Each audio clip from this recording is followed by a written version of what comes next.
So this is a real journalist. And she's telling people the truth about Syria because she actually went there. You know how Jordan Cheriton went to Standing Rock so he could tell you what was really happening and who was really lying? It was the police that was lying. It was the government that was lying at the behest of their corporate donors. Oh, turns out that's what's happening. So she went there. She figured it out. And she gets a question. I'm Christopher Ronneberg with the Norwegian newspaper Aftenposten. A question or two questions for Ms. Bartlett here. As a journalist, I'm sure you can appreciate getting other impressions than empirical impressions from the ground.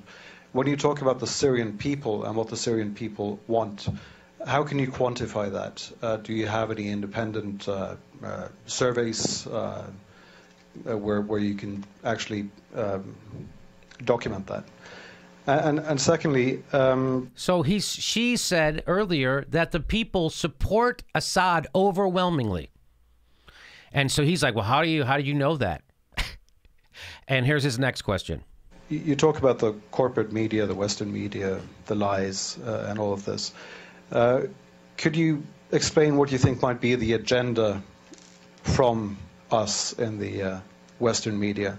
And why we should lie, why the international organizations on the ground should lie, why we shouldn't believe all these absolutely documentable facts that we see from the ground. These hospitals being bombed, these civilians who are talking about the atrocities that they have been experiencing. So he brings up the bombing of hospitals, which she had talked about earlier, and they always say that it's Assad bombing hospitals, and she said, I'm on the ground, it's ISIS. It's the terrorists, and the terrorists, by the way, take over hospitals, and they stockpile bombs in there and chemical weapons. That's what she said. And so he's saying, wait a minute, we've always been, all our reporting says it's Assad doing all the bombing of hospitals and all that. And he said it's absolutely documentable. That's what he just said. How can you justify calling all of us liars? Sure. Thank you. I mean, there are certainly honest journalists amongst the very compromised establishment media. Let's start with your second question. So, okay, so that was the end of her being nice to this guy. Here it comes. International organizations on the ground. Tell me which ones are on the ground in eastern Aleppo. Yeah, okay, I'll tell you, there are none. There are none. These organizations are So he's saying, well, what about all the NGO organizations that are on the ground in Aleppo who are telling us all this stuff? And she said, really? What organizations are on the ground in Aleppo? Exactly. What organizations on the ground in Aleppo? And the guy didn't have any. She goes, I'll tell you, there aren't any. And she could have dropped the mic, but she didn't. And she could have dropped the mic, but she didn't. She's going to go on to now just walk him through, hold his stupid little hand, his little establishment propping up stupid. Hey, at least he went to the thing. I'll give the guy props. At least the guy, you can see that it's a mostly empty room that these people are talking to. So other journalists really couldn't give a shit about them. And by the way, this isn't going to be reported on MSNBC.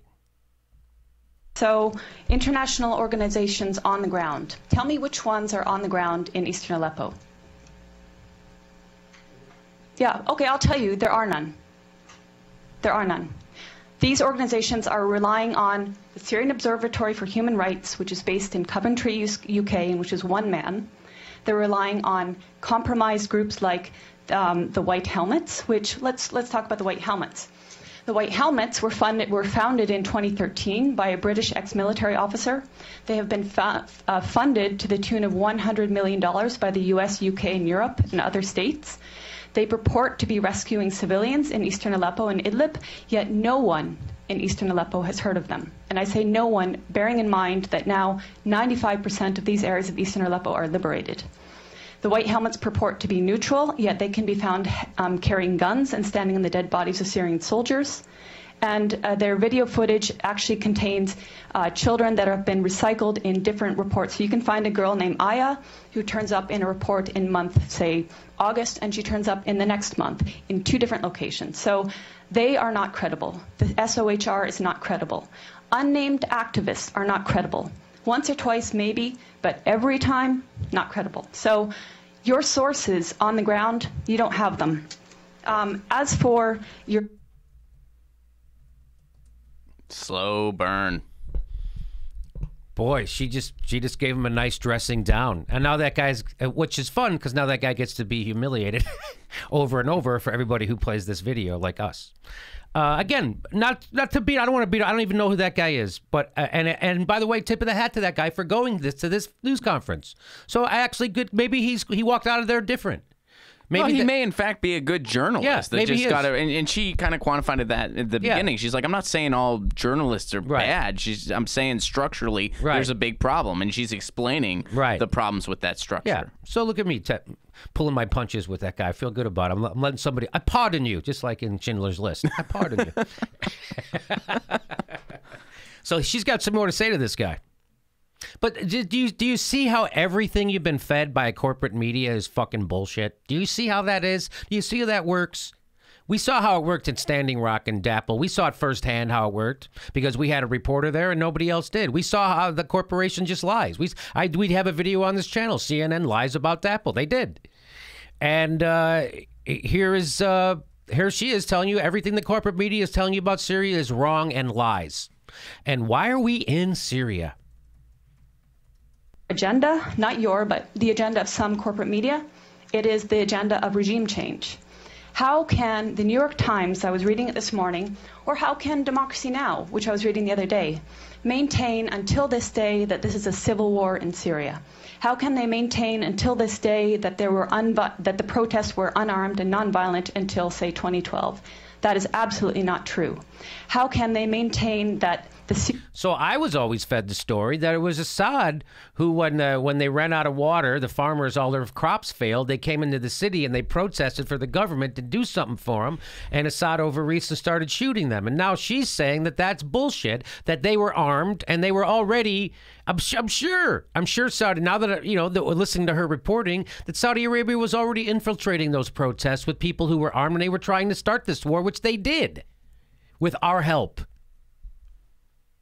Syrian government is attacking civilians in Aleppo when every person that's coming out of these areas occupied by terrorists is saying the opposite. So that's with So she's saying that all the Western mainstream news media is telling you that it's the government attacking the people, and they're not.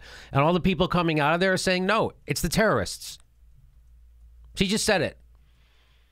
To your question on lying Western media, how do I quantify the support of the Syrian people? The elections. In 2014, the Syrian people held elections. The voter turnout was 88%, including people in Lebanon, where I was during the elections in Lebanon, which were actually ran for 2 days, extended hours, people walking for kilometers to reach the embassy, including people who flew from their own countries like mine, which has criminally shut the Syrian embassy so that Syrian people have no rights, and including people within Syria who braved a torrent of terrorist mortars and missiles on election day. And yet, voter turnout rate was something like 88%, I believe. And then the election, the results were 78, I believe. I think Tim Anderson gives you the opposite. Okay, I might get the turnout wrong. So the results. 74 was the participation. 74 participate, 88. Okay. Anyway, the point being, overwhelmingly, the people support President Assad. That's based on elections, based on my own travels. Okay, so that's subjective. But as I said, I've traveled around Syria, talked with people of all faiths, all walks of life, and there are people that want change in the government. We're not pretending they don't want change. Everybody wants change. But in terms of support of the government, the point is they don't see President Assad as the problem. They see the problem as terrorism. They see elements of problems in the system that they have there.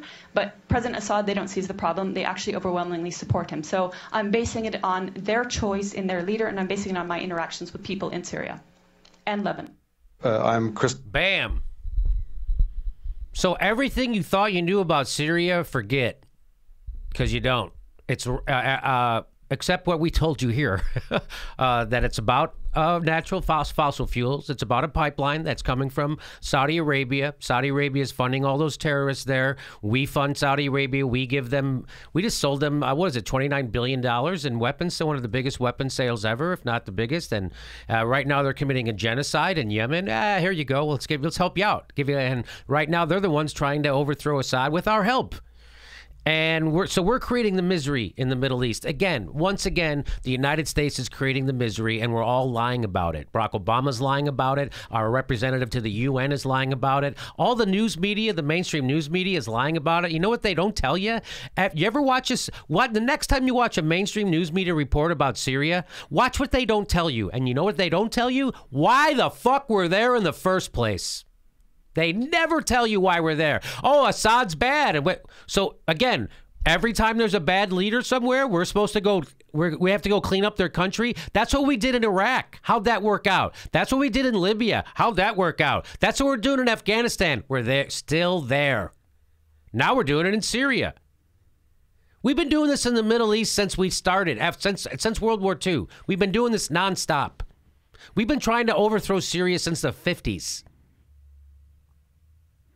So again, once again, don't believe a goddamn thing you hear from the mainstream news media about Syria, because they'll never tell you the truth about it. And don't believe a politician, and don't believe a Democrat, don't believe a Republican. They're all full of shit. Can we have a quick side note here that's just a fun little side note that we claim that we're spreading democracy, quote unquote, in nations that have higher voter turnout than we do? We're spreading, that's a great point, Ron. We're spreading democracy to countries who have a higher participation in their voting than we do in our own country. We're spreading democracy. We're spreading democracy. We just had an election here. The guy with 2.5 million votes, he's our new leader. We're spreading democracy. Hey, we're doing another live Jimmy Dore show the day after Christmas, December 26th. We're doing a live Jimmy Dore show in Burbank, California. Come see it. There's a link for tickets right there.